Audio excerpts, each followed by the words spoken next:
Suppose करें हमारे पास एक वेक्टर स्पेस है, हाँ, so it's a definition for the normed space. चलें ये चेंज कर लेते हैं पेन को। नॉर्म्ड स्पेस,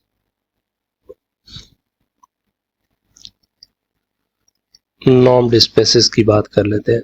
तो पहले हम नॉर्म्ड स्पेसेस पे जाने से पहले हम नॉर्म डिफाइन करेंगे कि नॉर्म क्या होता है।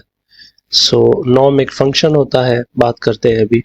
सो let me put down this definition. Let कोई भी हमारे पास, सपोज करें कोई एक वेक्टर स्पेस है, let E be a vector space, be a vector space over field K, right, जो कि के जो है ये कॉम्प्लेक्स भी हो सकता है और रियल भी हो सकता है, दोनों पॉसिबिलिटीज है, ठीक है। This is the case. अगर हम ई एक कोई वेक्टर स्पेस उठाते हैं, वेक्टर फील्ड उठाते हैं, सो जो कि वेक्टर स्पेस उठाते हैं जो किसी भी फील्ड पर हो सकती है, रियल पर या कॉम्प्लेक्स पर, तो फिर एक मैपिंग हम डिफाइन करते हैं। मैपिंग, जिस मैपिंग में जो फंक्शन है वो ये है, right. This is the function जो कि एलिमेंट उठाएगा ई से और उनके वैल्यूज को थ्रो करेगा रियल, पॉजिटिव। वैसे इसमें यूनियन जीरो होना चाहिए था इसके साथ मेरे ख्याल में, क्योंकि ऐसा वेक्टर आ सकता है जिसका नाम जीरो होना चाहिए। तो like I think this is fine, ऐसा हो सकता है, कोई मसला नहीं है, ठीक है। अच्छा, ये मैपिंग है, this mapping is called norm,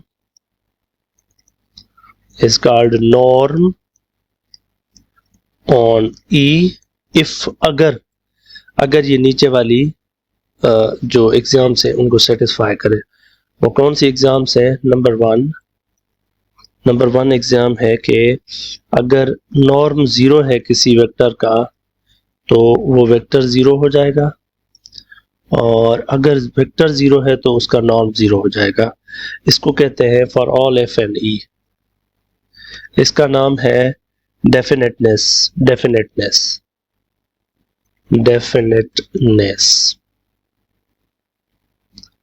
The second property is कि अगर आप एक फंक्शन के साथ स्केलर मल्टीप्लाई करके उसका नॉर्म लेते हैं तो ये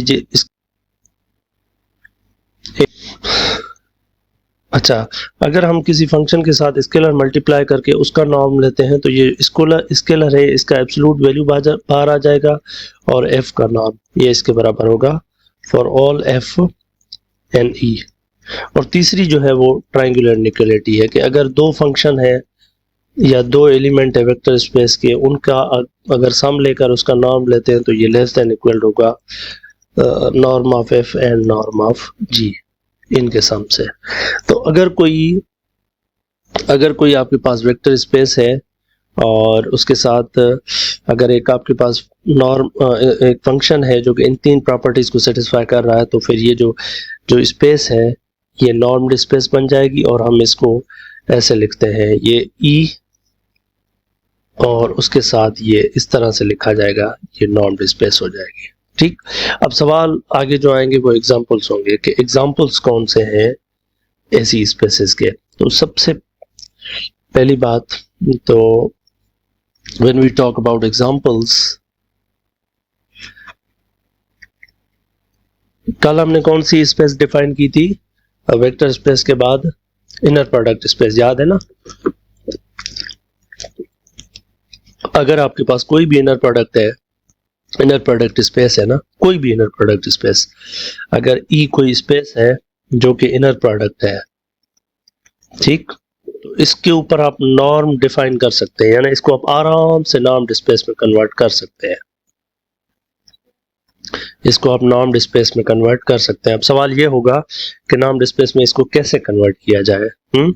so it's not a big deal. इसको कन्वर्ट करने के लिए हम क्या करेंगे, इसी के ऊपर एक नाम डिफाइन करेंगे, और जब भी आपके पास इनर प्रोडक्ट है ना, ये वाली एफ कॉमा जी, तो कोई भी एलिमेंट हो उसके लिए अब मैं आपको बताऊंगा कि कैसे नॉर्म आप डिफाइन करेंगे। तो हम ऐसे डिफाइन करेंगे, कोई भी एफ आप उठाते हैं ई से तो उसका नॉर्म आप डिफाइन कर सकते हैं आराम से। अब वो जो होगा वो स्क्वायर रूट ऑफ ये होगा एफ की इनर प्रोडक्ट एफ के साथ। समझ में आ रही बात? यानी अगर आपके पास इनर प्रोडक्ट है तो उस इनर प्रोडक्ट की मदद से आप एक फंक्शन डिफाइन कर सकते हैं। और अभी हम प्रूव करेंगे कि ये जो फंक्शन हमने डिफाइन किया है ये नॉर्म की प्रॉपर्टीज को सेटिस्फाई करता है तीनों को, तो ये नॉर्म बन जाएगा। सही। दूसरी चीज ऊपर मुझे रिमार्क देने दे, ये जो नॉर्म होता है ना, ये नॉर्म जो होता है वेक्टर का, ये हमेशा एक नंबर जवाब देता है, ये वेक्टर जवाब नहीं देता। और इनर प्रोडक्ट भी हमेशा कोई नंबर होता है फील्ड का। ये तो फील्ड से भी मतलब आगे की बात है कि ये तो एक हमें पता है कि नॉन नेगेटिव नंबर ही होगा हमेशा। नॉर्म कभी नेगेटिव नहीं होगा, ये हमेशा या तो पॉजिटिव होगा या जीरो होगा। ठीक है ना? तो ये है हमारे पास। ओके, सही। अब आ जाते हैं कि इसके ऊपर हम काम करते हैं। अब हमारे पास कोई भी इनर प्रोडक्ट स्पेस है, अगर हम ये प्रूव कर लेते हैं ये वाली चीज, तो समझ लें कि फिर हमने ये इस्टेब्लिश कर लिया कि कोई भी इनर प्रोडक्ट स्पेस है तो वो नॉर्म स्पेस बन जाएगी। ठीक है। और ये जो नॉर्म इस तरह से बनेगी इसको हम कहते हैं इंड्यूस्ड नॉर्म, या हम कहते हैं नॉर्म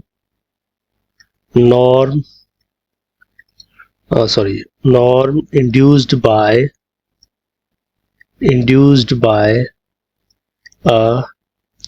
एन इनर प्रोडक्ट। यानी एक इनर प्रोडक्ट की मदद से हमें नॉर्म मिल रही है, तो इसलिए हम कहते हैं ये जो नॉर्म मिलेगी इनर प्रोडक्ट से ये इंड्यूस्ड नॉर्म है। और इसके लिए एसोसिएटेड वर्ड भी यूज होता है, the norm associated to the inner product. अब सबसे पहली प्रॉपर्टी इसकी क्या है? सबसे पहली प्रॉपर्टी ये है कि अगर ये जीरो है तो एफ भी जीरो होना चाहिए। तो लेट्स सी कि ये कैसे होता है। सपोज करें नंबर 1, अच्छा ये हमें पता है कि एफ इसके बराबर है, पहली प्रॉपर्टी चेक कर रहे हैं। ठीक है। अच्छा अगर मैं इसको जीरो के बराबर रखूं तो इसका मतलब है कि ये जीरो के बराबर है मेरा एक्चुअली। और स्क्वायरिंग बोथ साइड करें तो ये एफ नॉर्म एफ ये जीरो के बराबर है। अच्छा अब इनर प्रोडक्ट की प्रॉपर्टीज में से रिकॉल करें, अगर एफ की एफ के साथ इनर प्रोडक्ट जीरो हो तो कल हमने क्या देखा था बताएंगे? एफ खुद जीरो हो जाएगा। Very good, f has to be zero. और दूसरी बात, अब अगर एफ जीरो है मिसाल के तौर पर, तो उसको जीरो के साथ इनर प्रोडक्ट भी क्या होगी? जीरो होगी। तो कॉन्सिक्वेंटली आप ये कह सकते हैं कि अगर एफ जीरो है तो इसका नॉर्म भी जीरो बन जाएगा। तो यानी कि ये पहली प्रॉपर्टी ऑब्वियसली प्रूव हो जाएगी। Now let's talk about the second property. Okay, and the second property is this कि लेम्डा टाइम्स एफ ये बराबर हो जाएगा आपका लेम्डा एफ की इनर प्रोडक्ट। अच्छा कौन सी प्रॉपर्टी लगेगी यहाँ पर? रिकॉल करें, कल हमने जो इनर प्रोडक्ट की प्रॉपर्टीज देखी थी उनमें से कौन सी प्रॉपर्टी लगेगी यहाँ पर?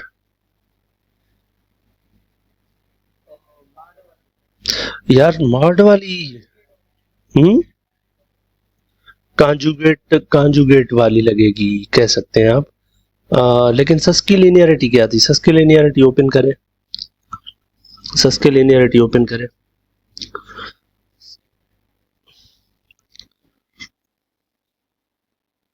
अच्छा सस की लिनियरिटी ये कहती है हमें कि अगर फर्स्ट कंपोनेंट से यानी ये है ना, चले थोड़ा सा मैं जो है ना सस की लिनियरिटी को रिकॉल करवा देता हूँ अभी यहाँ पर, फिर मैं ऊपर चला जाऊंगा।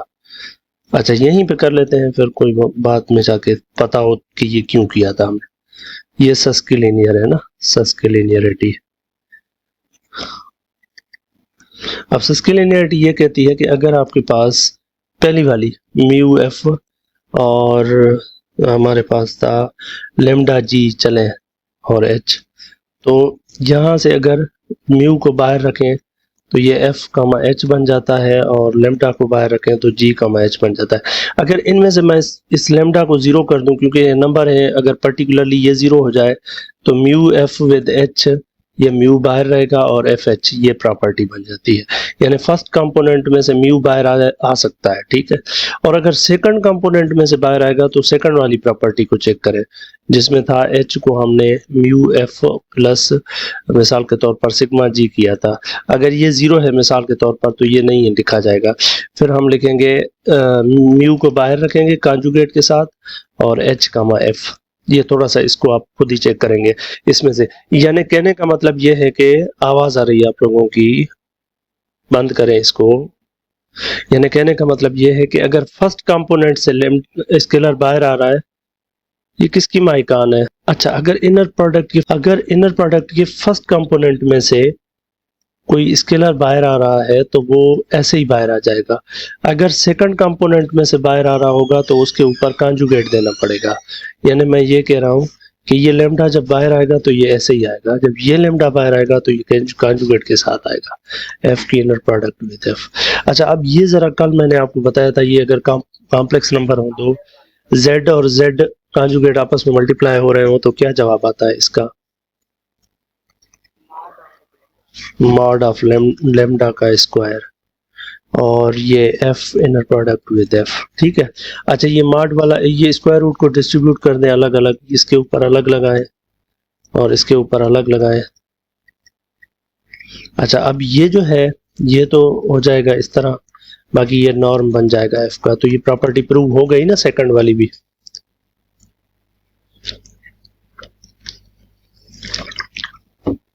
समझ में आ रही है बात? अब हमें थर्ड प्रॉपर्टी प्रूव करनी है, यानी हमें ये एस्टेब्लिश करना है कि इस इनर प्रोडक्ट के लिए जो हमने ऊपर जो नॉर्म ऊपर डिफाइन किया है वो इसको भी सेटिस्फाई करता है, ठीक है ना। अच्छा, इसके अंदर एक इनइक्वालिटी हम अज्यूम करेंगे जो कि होती है काशी-श्वार्ज़ इनइक्वालिटी। उसको प्रूव हम इंशाल्लाह अगले चैप्टर में करेंगे, ठीक है ना। वो यहाँ पर मैं अज्यूम करूंगा, फिर आगे जाएंगे तो उसको भी हम प्रूव कर लेंगे, ठीक है। फिलहाल हम उसको इस्तेमाल करेंगे यहाँ पर, उसका प्रूफ मैं नहीं करवा रहा अभी, वो इसके अंदर यूज होगा, ठीक है। जब आएगी तो बता रहा हूँ। अच्छा, मुझे ये प्रूव करना है, ठीक है। आई नो कि हमारे पास जो नॉर्म है, एफ का नॉर्म है तो वो ये है एफ विद एफ। अगर ये नॉर्म एफ प्लस जी का है तो ये ऐसे होगा ना, एफ प्लस जी कॉमा एफ प्लस जी, ठीक। और अगर स्क्वायर रूट ना दूं, मैं इधर स्क्वायर दे दूं इस साइड पे, तो कीप द यानी को थोड़ा सा वो जो कंप्यूटेशंस है उनको थोड़ा इजियर रखूं। अच्छा, अब यहाँ पर सस्की लिनियरिटी प्रॉपर्टी लगेगी, म्यू की वैल्यू भी 1 है और ये लेमडा की वैल्यू भी 1 है, तो लेमडा और म्यू 1 होंगे। तो इसको बस सिंपल आप ये एफ की इनर प्रोडक्ट विद एफ लेंगे, एफ की इनर प्रोडक्ट विद एफ, फिर एफ की इनर प्रोडक्ट विद जी लेंगे प्लस लिखकर एफ की इनर प्रोडक्ट विद जी, फिर प्लस जी की इनर प्रोडक्ट विद एफ और फिर प्लस जी की इनर प्रोडक्ट विद जी। ये इस तरह से हो जाएगा। अब ये आपको पता है कि एफ की इनर प्रोडक्ट विद एफ ये स्क्वायर हो जाएगा इसका, और ये भी ऐसे ही रहेगा एफ की इनर प्रोडक्ट विद जी। लेकिन अगर इनका मैं अंदर वालों का ऑर्डर चेंज करूं, एफ को पहले ले आऊं जी को बाद में रखूं, तो फिर मुझे क्या करना पड़ेगा? कौन सी तब्दीली मुझे करनी पड़ेगी? कॉन्जुगेट लगाना होगा, वेरी गुड। और ये जी का नॉर्म का स्क्वायर, ठीक है ना। अब यहाँ पर थोड़ा सा कॉम्प्लेक्स नंबर्स का चक्कर है, वो मैं आपको बताने लगा हूँ। मुझे ये बीच में यहाँ पर मैं बॉक्स बना लेता हूँ यहाँ पर एक, क्योंकि ये वाले रिजल्ट आपको और सब्जेक्ट्स में भी काम आते रहेंगे। ये रिजल्ट है, क्या आप मुझे बता सकते हैं अगर z के अंदर z कॉन्जुगेट जोड़ करूँ, ऐड करूँ तो जवाब क्या आता है? Can you guys tell me? अगर एक कॉम्प्लेक्स नंबर है, हाँ वेरी गुड, 2 टाइम्स, ये सबको पता है ना कैसे आता है, 2 times real part of z। ये ऐसे होता है कि आपके पास z होता है x प्लस आयोटा y और z बार होता है x माइनस आयोटा y। जब आप ऐड करते हैं तो ये कैंसिल आउट हो जाते हैं, तो ये z प्लस z बार बराबर होता है 2 टाइम्स x। अब x क्या है? रियल पार्ट है z का। तो ये इस तरह से डेवलप होता है, ठीक है। 1 मिनट, ये रिकॉर्डिंग पूरी हो रही है, 15 मिनट के बाद। अच्छा, अब ये एक कॉम्प्लेक्स नंबर है और ये भी एक कॉम्प्लेक्स नंबर है और ये z है, ये z का बार है। तो इसको मैं ऐसे लिख सकता हूँ, नॉर्म ऑफ एफ प्लस जी का स्क्वायर, ये पहला एफ वाला नॉर्म भी ऐसे ही रहेगा, प्लस ये जो बीच वाले दोनों कॉम्प्लेक्स नंबर्स के सम आ रहे हैं, ये इनको मिला के मैं ऐसे लिख सकता हूँ 2 times real part of F G की inner product plus norm of G का स्क्वायर। यहां तक कोई मसला है?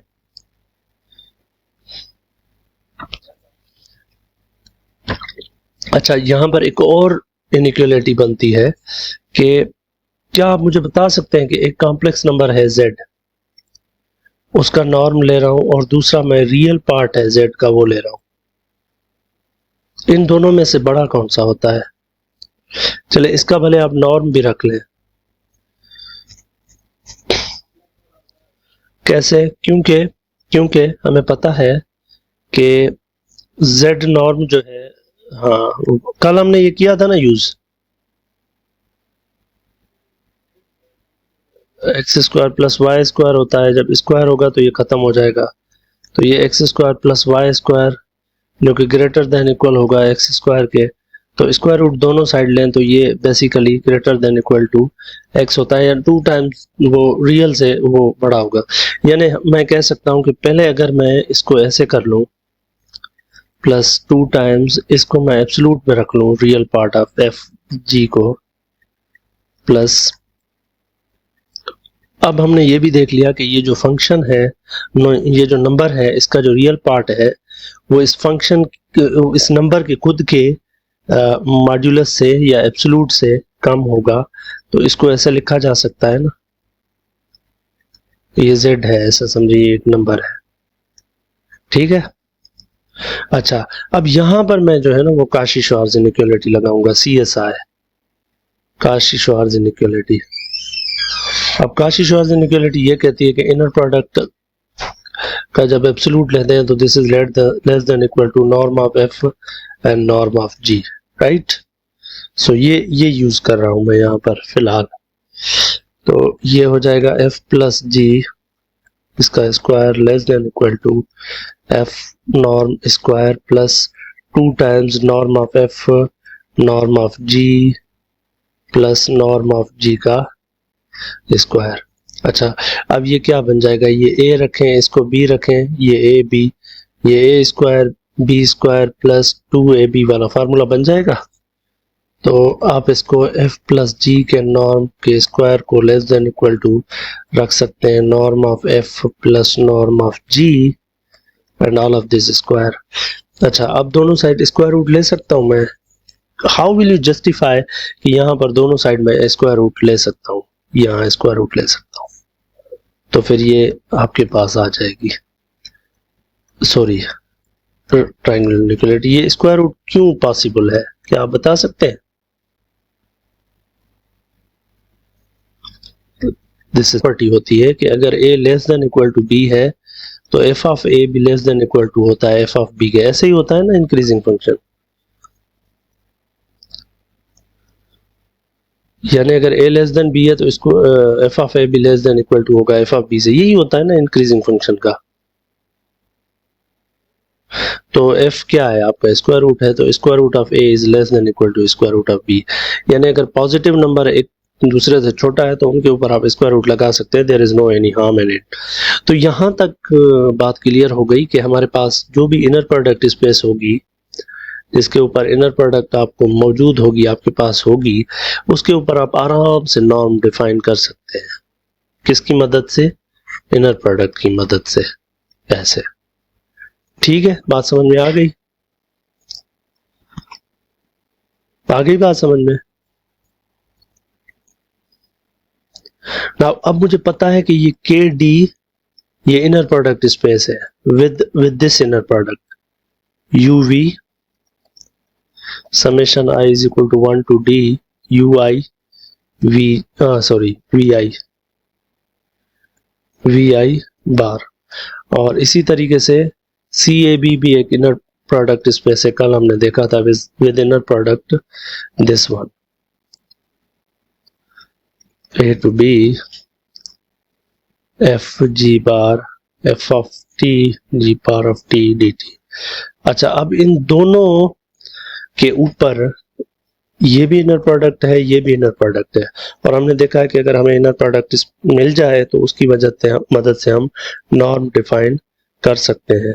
तो अब इसके ऊपर नॉर्म डिफाइन करें और इसके ऊपर भी नॉर्म डिफाइन करें और मुझे बताएं कि क्या आ रहा है। अगर हमारे पास ये के डी है तो इसके ऊपर इनर प्रोडक्ट क्या होती है, ये तो आप लोगों को पता है कि इनर प्रोडक्ट ये होती है u, v is equal to u j v j bar j is equal to 1 to d। अच्छा, अब अगर u की u के साथ इनर प्रोडक्ट ले लें तो ये u विद u हो जाएगी और ये बन जाएगी j is equal to 1 to d U J bar. लेकिन आपको पता है कि ये absolute of U J square हो जाएगा, 2t एब्सोल्यूट ऑफ यू जे का स्क्वायर हो जाएगा norm of u with u। अभी आप लोगों को मैंने डेफिनेशन बताई कि नॉर्म ऑफ, अगर आपके पास इनर प्रोडक्ट स्पेस है तो किसी भी एलिमेंट की नॉर्म ऐसे आप फाइंड कर सकते हैं, इसी एलिमेंट की इसी के साथ इनर प्रोडक्ट, यानी ये ऐसे u की u के साथ इनर प्रोडक्ट लेकर उसका स्क्वायर रूट ले, यानी आप ऐसे कर सकते हैं j is equal to 1 to d u j square, अभी हम सॉरी एब्सोल्यूट स्क्वायर ये, हाँ। अच्छा, अब जरा ये बताएं जल्दी जल्दी से, अगर के डी की जगह k2 लिखा जाए तो फिर कोई भी एलिमेंट उठाए u यहाँ से तो उसकी ये वैल्यू क्या होगी, नॉर्म क्या होगी। अगर यहाँ से आ रहा हो k2 से तो square root u1 square plus u2 square, ये क्योंकि d2 तक होगा फिर इस केस में, ठीक है। अच्छा, अब तो मुझे ये करके दिखाएं भला ये वाला, ये जरा f अगर हम सी ए बी से उठाएं तो अब इसकी क्या होगी। ये हिंट ये है कि पहले f की f के साथ इनर प्रोडक्ट कंप्यूट करें, और उसके लिए हिंट ये है कि पहले इनर प्रोडक्ट की डेफिनेशन देखें क्या होती है इस केस में, फिर ये कंप्यूट करें और फिर इस फार्मूला के अंदर पुट करें जरा चेक, या फिर स्क्वायर रख लेते हैं इधर तो ये स्क्वायर रूट फिर नहीं दिया जाता, फिर ऐसे लिखा जाता है। चले कर ये तो करके भला व्हाट्सएप के रूप में भेजिए। एफ के साथ इनर प्रोडक्ट लेते हैं तो वो ये बन जाएगी ए से लेकर बी तक f of t and then the conjugate of f of t d t, और फिर आपको पता है कि ये absolute of f of t का इनर स्क्वायर हो जाएगा डी टी, ठीक है। तो अब जस्ट वो क्या कहते हैं, अब ये फार्मूला लगाएं, ये स्क्वायर रूट ऑफ एफ का इनर प्रोडक्ट विद एफ, या जिसको आप ए से लेकर बी तक एफ ऑफ टी इसका square D T and rightly so, जैसे आपने 1/2 लगा दिया यहाँ पर। वेरी गुड, गुड, जबरदस्त, ठीक। अच्छा, अब और कंक्रीट एग्जांपल करते हैं ना, इसके कंक्रीट एग्जांपल्स।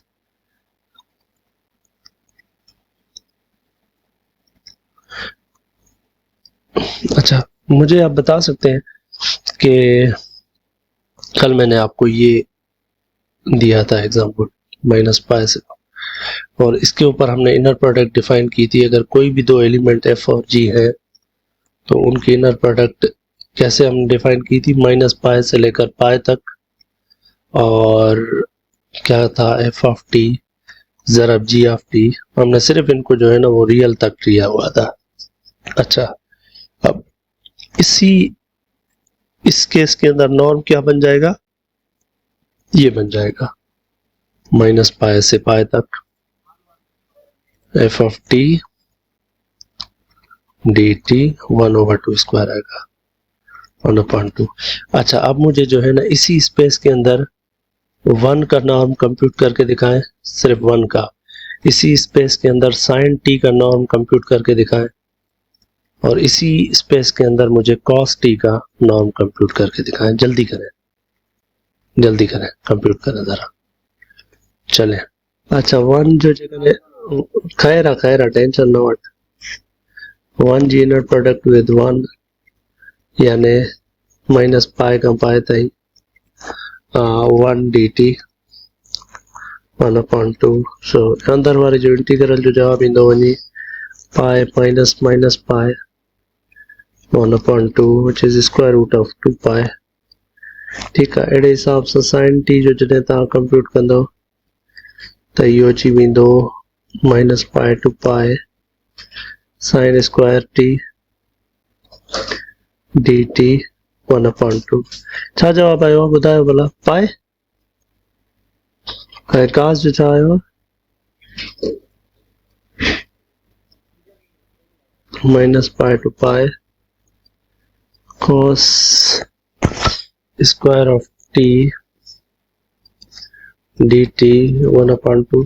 अच्छा 2 पाई न तो अचे पियो अंदर, पाई अचे तो सिर्फ, आर यू श्योर ना? अच्छा ठीक है, वरी भी वेरीफाई करे छो। चलो गुड। इफ वी टेक के डी की जगह के 3 रखें अगर हम, या मिसाल के तौर पर के 4 रख के 3 रखें चले, और ये एक वेक्टर उठाएं आप u जो के है 1 प्लस आयोटा 1 आयोटा, और v आप दूसरा एलिमेंट उठाएं जो कि वो 1 प्लस आयोटा और -1 और माइनस आयोटा।